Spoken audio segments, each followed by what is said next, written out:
Olá pessoal, tudo bem com vocês?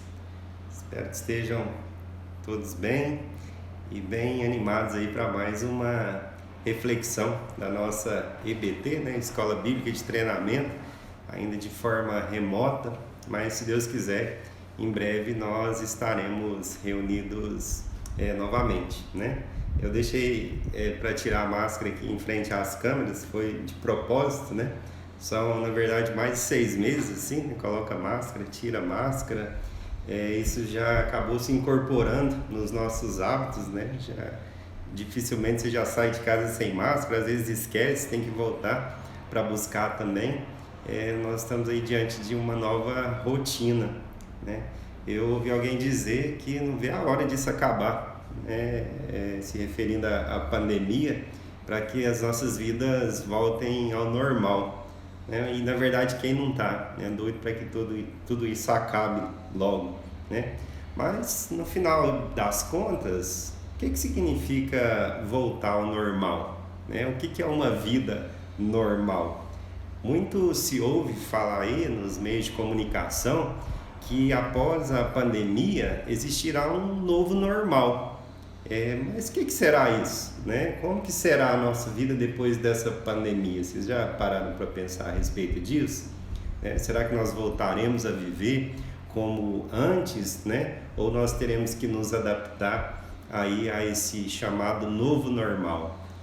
Alguns países, né, lá da Ásia, da Europa, que já passaram aí pelo pico da curva, né, eles já começaram a experimentar isso mais de perto, né, essa nova realidade. Eles se depararam com essa nova realidade, mudança nos hábitos, nos comportamentos.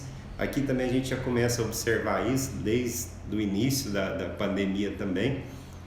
Na igreja, né, hoje nós não estamos impossibilitados de reunirmos, né? E quando isso é possível é com distanciamento. O mesmo se aplica também nas escolas, cogita-se aí a volta às aulas, entretanto com distanciamento, cheio de regras, né? Os comércios também têm que se adaptar a essa nova realidade. Hoje se fala muito em comércio online, compras pela internet, né? Todas as áreas, se a gente for pensar no esporte, por exemplo, futebol aí, a gente tem acompanhado o Campeonato Brasileiro, aqueles que gostam, né? Sem torcida. No trabalho também, as pessoas trabalhando de forma remota, algumas pessoas também impedidas de ir ao trabalho, né? E a regra de ouro é essa, é o cuidado para evitar novas contaminações. Esse é então o que a gente precisa, né, segundo as nossas autoridades, aí, adaptar essa nova realidade a esse novo normal. A ONU, a Organização das Nações Unidas, até já traçou algumas diretrizes, né, algumas recomendações que vão moldar a vida dessa nova sociedade, né?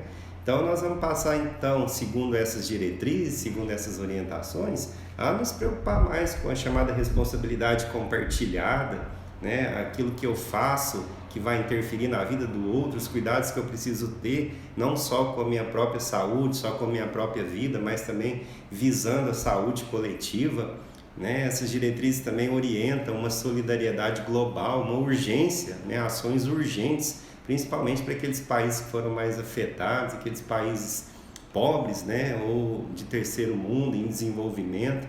Então a ONU já vem traçando isso e diz que é um caminho sem volta ao antigo normal. Ora, pessoal, independentemente, né, se nós vamos voltar ao antigo normal ou se a nossa realidade vai ser diferente, se nós vamos ter que adaptar a essa nova situação, a esse novo normal, nós devemos aprender a levar uma vida ponderada.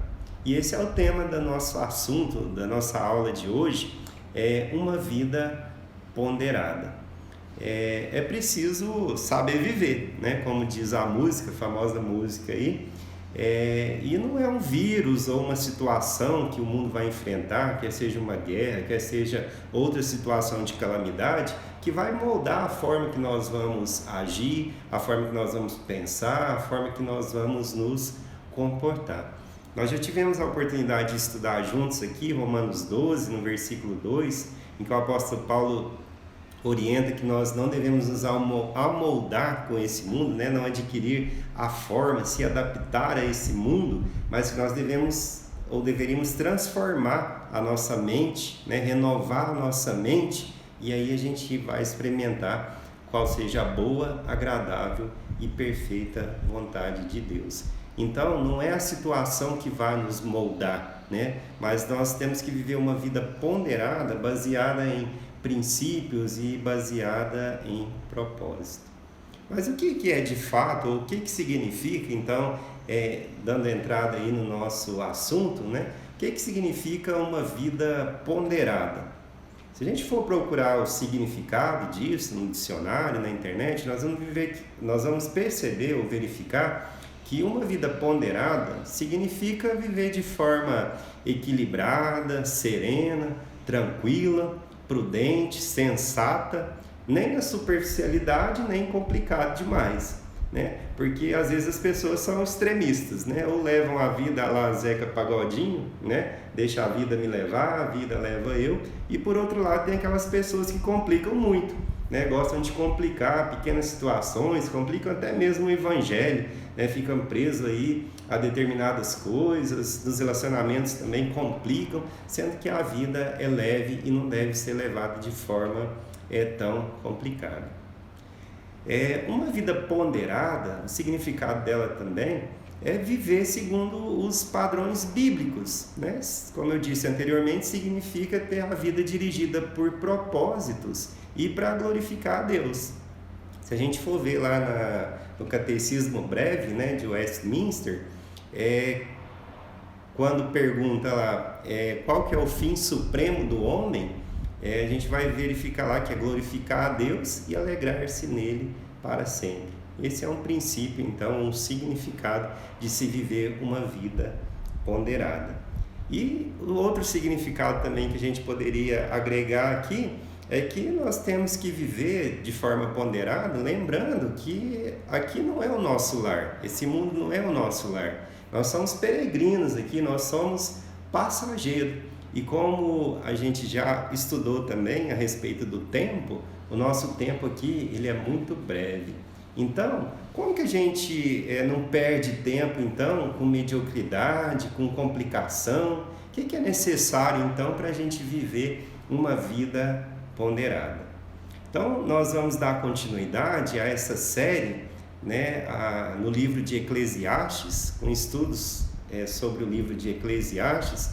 No domingo passado nós tivemos a oportunidade, uma aula joia, de aprender a respeito de dinheiro, como lidar com as finanças, né? Dinheiro, para que te quero. Se você ainda não viu, corre lá e vê as outras aulas também, que estão sendo assim bastante edificantes, né? E para essa aula de hoje, para a gente discorrer a respeito desse tema, nós vamos ler Eclesiastes capítulo 7. Já abram aí no seu aplicativo ou na sua Bíblia. Nós não vamos ler agora, nós vamos ler alguns versículos à medida que nós formos progredindo aqui com a nossa reflexão. Então, qual que é o objetivo dessa aula a respeito de uma vida ponderada? Então, nós vamos utilizar alguns versículos de Eclesiastes capítulo 7 para responder a essa questão, né? Como viver uma vida ponderada. E nós vamos então nos ater a essas reflexões de Salomão, né? Salomão vai nos mostrar determinadas necessidades do ser humano para que nós tenhamos uma vida melhor. Eu já vou adiantá-las aqui, nós vamos falar a respeito das três. Para se ter uma vida ponderada, nós precisamos então, nós temos a necessidade de caráter, nós temos também a necessidade de reflexão e também a necessidade de ouvir bons conselhos. Então, esse capítulo 7 de Eclesiastes, ele traz uma resposta. Se a gente for ler o capítulo anterior, o capítulo 6 do mesmo livro, nós vamos ver que o capítulo 6 ele encerra com uma pergunta.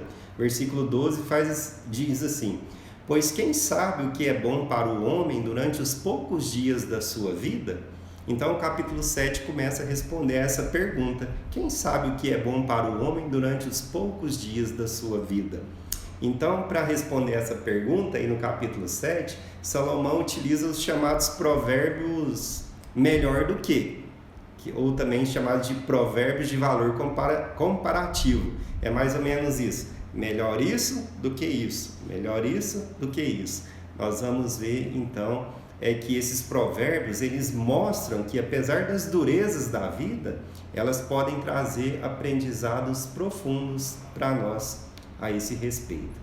Então, para se ter ou para se viver uma vida ponderada, existe então a necessidade de caráter. Acompanhe comigo aí a leitura de Eclesiastes, capítulo 7, nós vamos ler o versículo 1, a parte A, inicialmente. Diz assim: melhor é a boa fama do que o melhor unguento. Então, quando Salomão faz essa afirmação, que melhor é a boa fama do que o melhor unguento, nós precisamos contextualizar, né, para saber qual é o significado de fama a qual Salomão se refere aqui. O que significa fama, né? Porque se a gente for observar hoje, qual que é a ideia contemporânea de fama, né? As pessoas, ou na concepção da maioria das pessoas, fama é quando a pessoa adquire um certo grau de destaque, né? A pessoa é uma celebridade, ela aparece nas mídias, conhecida por todos, geralmente é uma pessoa abastada, né? Que se destaca pela sua riqueza, ou às vezes pela sua excentricidade, são influenciadores, né? Esse é o significado contemporâneo de fama. Mas será que é isso que Salomão, ou essa fama que Salomão está se referindo aqui nesse versículo, né? Na verdade, aqui nós temos o significado de fama relacionado a caráter, a reputação. Então, quando se fala em boa fama, Salomão está falando a respeito de integridade, de uma pessoa que zela pelo nome, né? Pessoas que são conhecidas principalmente por aquilo que elas são, né? Não necessariamente ou independentemente daquilo que elas possuem. Eu gosto também da tradução, né, da linguagem de hoje, que diz assim: o nome limpo, então percebam, boa fama, o nome limpo vale mais do que o perfume mais caro, né? As jovens aí devem entender mais que eu, não entendo muito de perfume não. Então, mais do que um Calvin Klein ou um Paco Rabanne e outras marcas, um Lancôme, um Chanel aí, eu não sei exatamente se essas são marcas bem famosas, né, de perfumes, mas presumo que sim, né, pelo preço, pelas propagandas. São frascos tão pequenos, né, e tão caros, um volume tão pequeno e tão caro, até parece que tem arroz lá dentro, né? É só uma brincadeira aí referente ao momento que o país vive aí, do preço do arroz, né? Mas a verdade, pessoal, é que o bom nome, ele vale mais do que muita riqueza.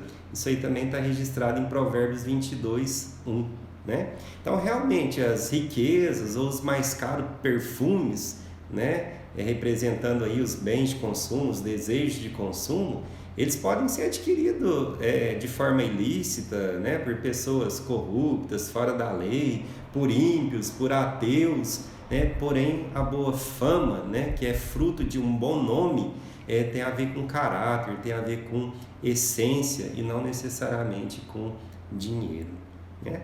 Principalmente nós cristãos, nós devemos zelar bem pelo nosso nome, né? Qual tem sido a nossa fama? O que as pessoas têm falado de você e o que as pessoas têm falado de nós para os outros, né? Como que as pessoas nos veem? Você já se preocupou ou se já teve esse tipo de pensamento, né? Será que as pessoas nos veem como pessoas justas, trabalhadoras, honestas, éticas, né? Íntegras, responsáveis, compassivas, ou será que elas nos veem o contrário disso tudo? Assim que eu me casei, nós mudamos para um apartamento e de vez em quando dava umas brigas lá embaixo, umas discussões, um bate-boca, e depois conversando com outros vizinhos, eles falavam: fulana é crente, imagina se não fosse. Então, enquanto cristãos, nós precisamos ter ainda mais esse cuidado redobrado de zelar pelo bom nome, né? Pelo nosso testemunho, por aquilo que as pessoas têm falado e visto em nós. Imagina se você tivesse a oportunidade de ler o seu obituário. Talvez você não saiba o que é obituário, né? Porque isso era mais comum quando se tinha uma grande circulação dos jornais impressos, hoje em dia já se passou mais para a versão online, né, dos principais jornais. Alguns ainda continuam sendo impressos, mas em pequena quantidade, né, mas era comum ter lá o obituário. Quando um ente querido falecia, a família colocava lá então uma nota avisando, né, do falecimento, né, da pessoa, e lá ela colocava saudades eternas da família e colocava alguma característica da pessoa, né? E se você tivesse a oportunidade de ler o seu próprio obituário, o que será que as pessoas iam falar a seu respeito? Teve um americano chamado de Alfred Nobel que ele teve essa oportunidade. Não é que ele morreu e ressuscitou, não. É porque o irmão dele, na verdade, faleceu. Só que na época, né, nós estamos falando do século passado, o século XIX, não tinha a mesma informação de hoje, né? As informações demoravam a chegar, e chegou até a família do Alfred Nobel que ele havia falecido. E a família, de forma precipitada, escreveu uma nota para o jornal, o obituário, e ele teve a oportunidade de ler, né, o que eles falavam a respeito dele. E nesse obituário, ele viu que o nome dele estava muito associado a uma invenção que ele tinha feito, ou desculpa, a uma descoberta que ele havia feito, que é a dinamite, né? Então ele ficou muito chateado com isso, porque o nome dele estava sendo associado a uma coisa que geraria morte, destruição, dependendo do uso que você faz da dinamite, né? Então o legado dele estava associado a uma coisa destrutiva, e isso não alegrou ele. Então ele teve a ideia, ou ele teve uma segunda chance de mudar isso. Então ele se uniu a alguns amigos, né, mais abastados, e começaram a incentivar e a premiar pessoas que buscavam a paz mundial. Hoje a gente conhece muito bem o prêmio Nobel, é esse Nobel que nós estamos nos referindo. Hoje a gente se vê o prêmio Nobel de Medicina, Nobel de Literatura, né, Nobel de diversas áreas. Então hoje a gente associa mais o nome de Nobel a esse prêmio, a esse incentivo, do que a própria descoberta ou invenção da dinamite, né? Você também vai deixar um legado, né? Sua vida vai ter um impacto duradouro? Essa é uma pergunta que a lição traz para nós, né? Isso que é a boa fama, que vale mais do que o unguento que Salomão traz aí para a gente, né? Unguento, pessoal, só para a gente poder ter uma ideia, no Antigo Testamento, ele é feito de uma mistura de azeite com algumas especiarias, né, com algumas substâncias aromáticas, tipo a mirra, o nardo, e algumas delas eram até importadas da Fenícia, e tinha um alto valor comercial, né? E esse unguento, ele era utilizado para fins medicinais, ele era utilizado também em rituais religiosos e também como cosmético, né? As pessoas, dependendo do tipo de unguento, só as pessoas mais ricas, só as pessoas de posse poderiam ter acesso, né? Então o nome limpo, ele vale mais do que esse perfume mais caro, do que esse unguento mais caro. Algumas aplicações dessa primeira parte para a nossa vida, a primeira é óbvia, né? É que o ser vale mais do que o ter. E olha que essas palavras foram proferidas por Salomão, que além de ser um dos homens mais sábios que já pisaram nessa terra, ele também experimentou de riquezas, foi um dos homens mais ricos. E essas palavras saem então de um homem sábio e de um homem rico, dizendo que o ser, a sua essência, vale mais do que as suas posses, de tudo aquilo que você pode acumular nessa vida. Outra aplicação também é que o caráter e a reputação de alguém é mais valioso e mais duradouro do que o cheiro de um bom perfume. Há registros aí dos arqueólogos que, quando eles abriram algumas tumbas, algumas múmias, eles encontraram ali um unguento que ainda emitia algum odor, algum cheiro. Mas mesmo durando milhares de anos, chega um momento que esse cheiro se acaba. Mas o bom nome, a boa fama, essa passa de geração em geração. O que os seus netos, os seus bisnetos vão ouvir falar a respeito de você? Qual que é o teu nome, né? Do que as pessoas têm te chamado? Essa é uma reflexão. Quando eu digo vocês, o mesmo se aplica a mim, tá? Também fui bastante incomodado com essa meditação. Pois bem, então além de ter uma necessidade de caráter, para a gente viver de forma ponderada, existe também uma necessidade de nós termos uma vida reflexiva, existe uma necessidade de reflexão. O que significa isso? Nós vamos ler agora a parte B do versículo 1, aí do capítulo 7, e vamos ler até o versículo 4 também. Acompanhe aí na sua Bíblia. O dia da morte é melhor do que o dia do nascimento de alguém, ou o dia da morte é mais proveitoso do que o nascimento. Melhor é ir à casa onde há luto do que ir à casa onde há banquete, porque naquela está o fim de todos os homens, e os vivos o aplicam ao seu coração. Verso 3. Melhor é a mágoa do que o riso, porque com a tristeza do rosto se faz melhor o coração. O coração dos sábios está na casa do luto, mas o coração dos tolos está na casa da alegria. Certamente você já teve a oportunidade de participar de um velório, né? E seria desnecessário aqui eu lembrá-los, né, dos sentimentos que brotam aí nesses momentos, né, de extrema tristeza, de luto, muitas vezes até de desespero, não é? Familiares, né, amigos chorando a partida do ente querido. Em contraste com o velório, você também já deve ter a oportunidade de ter ido visitar um casal que acabou de ganhar neném, né? Que sensação boa, né? Você chega lá, o casal feliz, quartinho arrumado, você leva uma lembrancinha, ou então às vezes participou de um casamento, ou de um chá de bebê, de alguma comemoração. Vou fazer uma pergunta já sabendo da resposta, mas se você fosse convidado para participar de um velório ou de uma comemoração dessas que eu citei agora, qual que você escolheria? Obviamente que nós temos essa propensão aí de participar ou de frequentar lugares onde existe celebração, onde existe festa. Esse negócio de velório só quando realmente for necessário. Mas parece que Salomão, no capítulo aí que a gente leu, ele inverteu essas coisas, né? Ele chega até a afirmar que é melhor o dia da morte do que o dia do nascimento.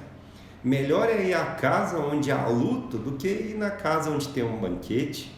Ou o coração dos sábios está na casa do luto, mas o coração dos tolos na casa da alegria.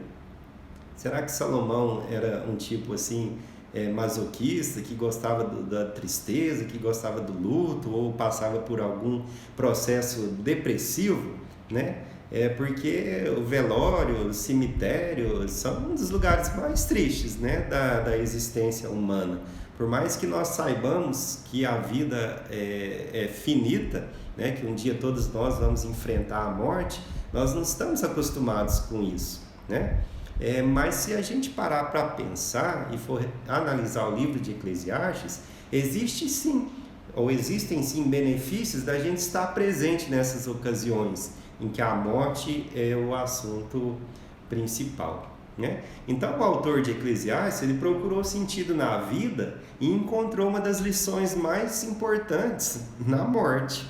A morte é um elemento chave assim, para a interpretação do livro de Eclesiastes, né? Para falar da vida e de todo o seu sentido, Salomão fala da morte, né? Porque existe a morte, a vida deve ser vivida intensamente. Tudo isso a gente aprende na leitura desse livro, né? Que tudo que não leva a vida a ser vivida intensamente é vaidade das vaidades. E é a morte que dá sentido à vida, né? A partir da morte a gente se descobre a vida. Então a gente pode fazer algumas reflexões sim a partir desses momentos tristes com relação à morte, não só com a morte, mas também das adversidades, dos momentos de dificuldade da nossa vida. Por exemplo, a gente aprende a pensar ou lembrar que a vida é finita, como eu disse, né? Quando se é jovem, ninguém pensa que vai morrer, né? A gente pensa que ainda tem um futuro todo pela frente, que vamos envelhecer, mas isso nós não podemos ter esse tipo de consciência, né? Apesar de todo o esforço que a gente faz para prolongar a vida, procura ter uma alimentação saudável, praticar exercício, ir ao médico, inevitavelmente nós vamos morrer, né? Se a gente for pensar, muitos de nós daqui 100 anos, dependendo de quem está assistindo, eu acho que nenhum de nós estaremos aqui daqui a 100 anos. Então seria tolice a gente poder negar o inevitável, né? E pior ainda é nós não nos prepararmos para o fim, né? Para esse fim que nos aguarda. Com os momentos tristes também, na casa onde há luta, a gente pode crescer, né? Nesses momentos de tristeza. Salomão diz que é melhor a mágoa do que o riso, porque a tristeza do rosto, ela faz melhor o coração. Claro que é bom sair para divertir com a galera, sair com os amigos, né, tomar um açaí, vir participar de um louvorzão aqui na igreja, mas nós crescemos muito mais quando nós enfrentamos as dificuldades da vida. Se você for parar para pensar do último momento ruim que você teve, certamente você tirou algum aprendizado dessa situação, né? Isso está em consonância com aquilo que nós lemos lá no livro de Tiago, quando ele fala que nós devemos ter motivo de grande alegria, né? De toda alegria, quando a gente passar por momentos de tribulação, porque isso prova a nossa fé, né? Essas situações adversas provam a nossa fé e sugerem em nós perseverança e finalmente um caráter aprovado, né? Deus nos molda, nos ensina através dessas situações adversas. E nesses momentos também nós podemos buscar sabedoria, como nós lemos aí na casa do luto. O coração dos sábios está na casa do luto, mas dos insensatos na casa da alegria. O velório não é divertido, né? Mas nós podemos, mas ele pode ser bem edificante quando nós estamos dispostos a aprender com esses momentos também, né?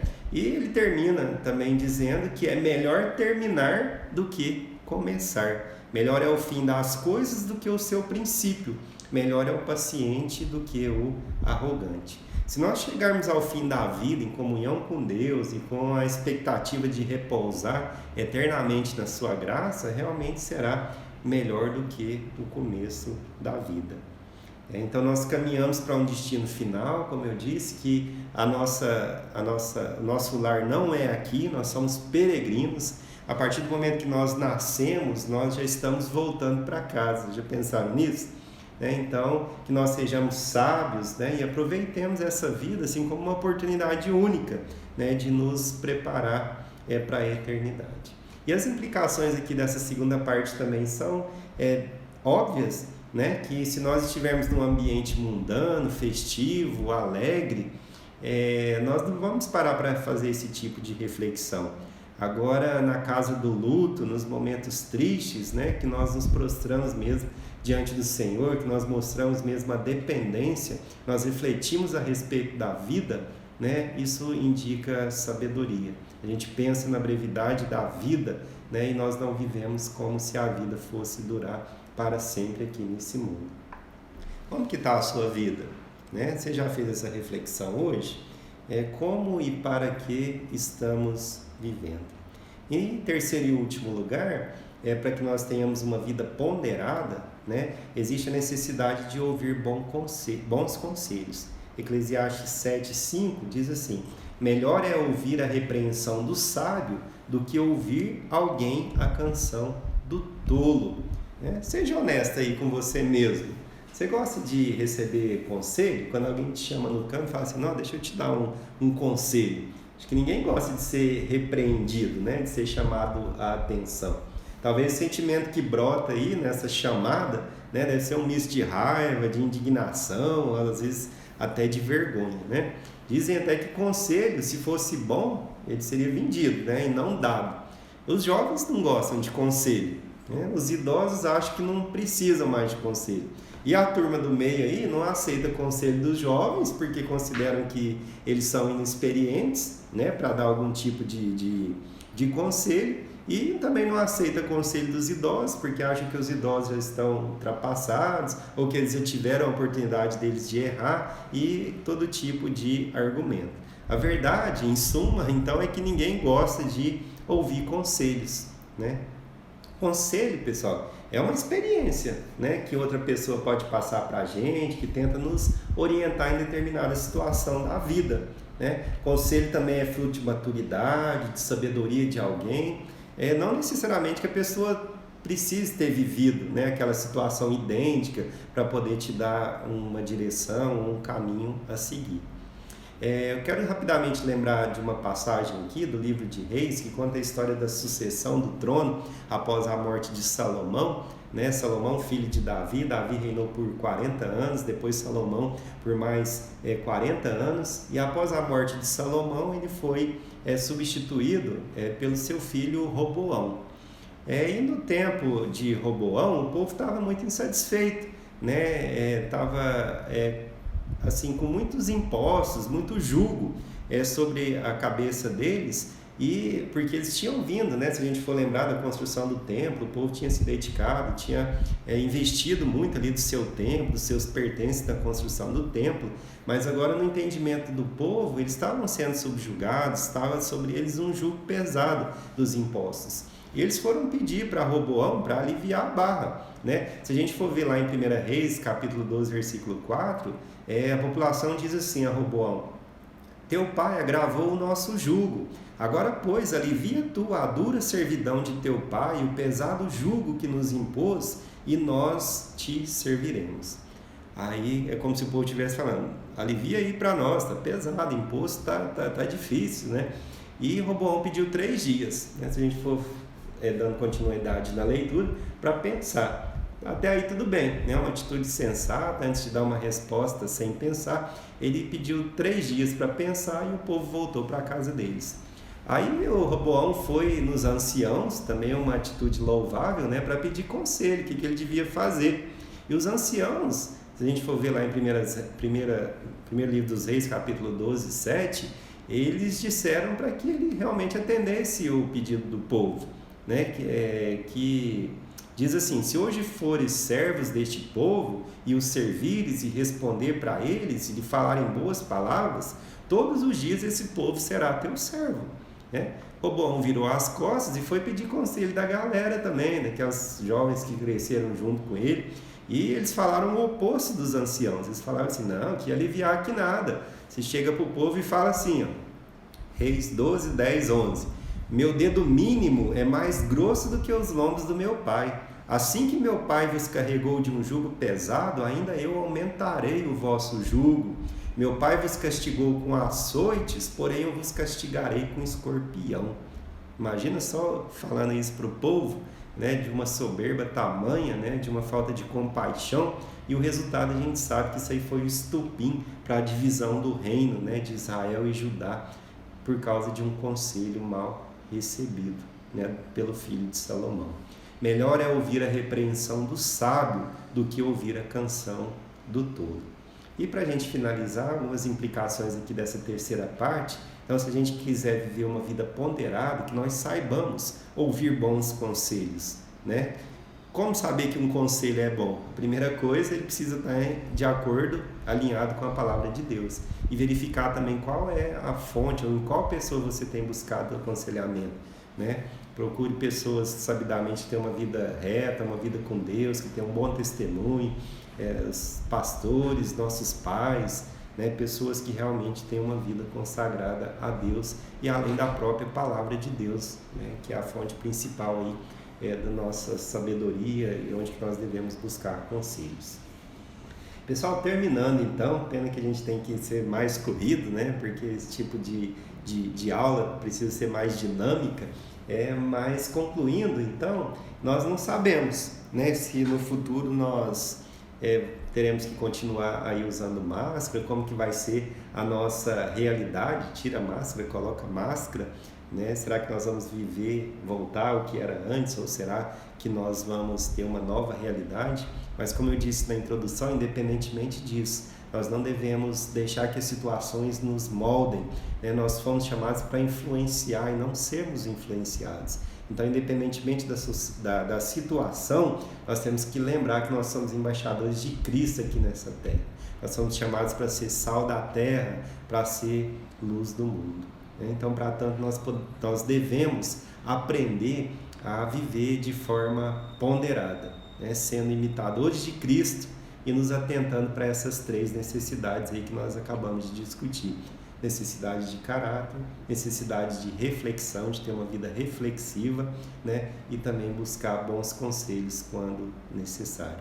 Muito obrigado por ter nos acompanhado e eu quero orar para que Deus aplique em nós essa palavra. Senhor, muito obrigado por esse tempo tão precioso, que o Senhor, que o Teu Espírito Santo ilumine a nossa mente para que tudo que foi falado aqui, Pai, possa trazer frutos e que nós saiamos mesmo incomodados, Pai, para Te servir e fazendo diferença nesse mundo, em nome de Jesus. Amém. Um grande abraço e até uma próxima oportunidade.